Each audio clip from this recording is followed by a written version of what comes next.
কুমিল্লা 10 নাঙ্গলকোট ও লালমাই আসনে বিএনপির মনোনীত ধানের শীষ প্রতীকের প্রার্থী মোবাশ্বের আলম ভূঁইয়ার পক্ষে নাঙ্গলকোট পৌরসভার 4 নং ওয়ার্ডে নির্বাচনী লিফলেট বিতরণ করা হয়েছে।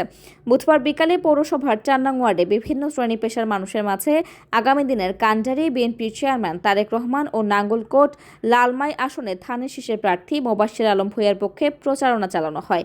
এ সময় উপস্থিত ছিলেন সাবেক পৌরসভা যুবদলের সভাপতি মাহবুব আলম সিজার, পৌরসভা ছাত্রদলের সাবেক আহ্বায়ক মোহাম্মদ শামীমুর রহমান শামীম, উপজেলা যুবদলের সাবেক প্রচার সম্পাদক মোহাম্মদ দুলাল হোসেন, যুবদল নেতা শাহজাহান সাজু, নাঙ্গলকোট হাসান মেমোরিয়াল সরকারি কলেজ ছাত্রদলের সাবেক সভাপতি খলিলুর রহমান সোহাগ, পৌরসভা স্বেচ্ছাসেবক দলের নেতা মঈনুদ্দিন রিপন, মোহাম্মদ হারুনুর রশিদ, সৈয়দ আহমেদ, মোহাম্মদ সোহেল, যুবদল নেতা জাফর, হাজি আলী আকবর, মোহাম্মদ আবদুল্লাহ আল মামুন সহ আরও অনেকে।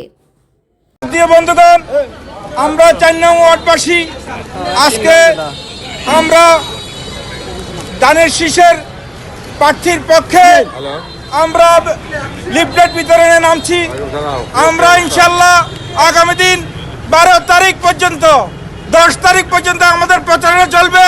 আমরা বারবার আসবো গ্রামে গঞ্জে এবং বাড়িয়ে বাড়ি গিয়ে সকল মহিলা ভোটার, সকল পুরুষ ভোটারের কাছে আমরা যাব।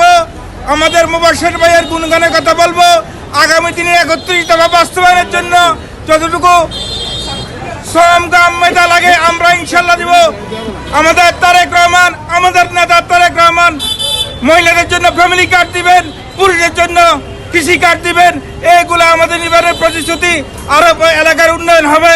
মোবাশ্বের ভাই আর কখনো এমপি হতে পারে নাই, এইবারের জন্য সুযোগ চাই।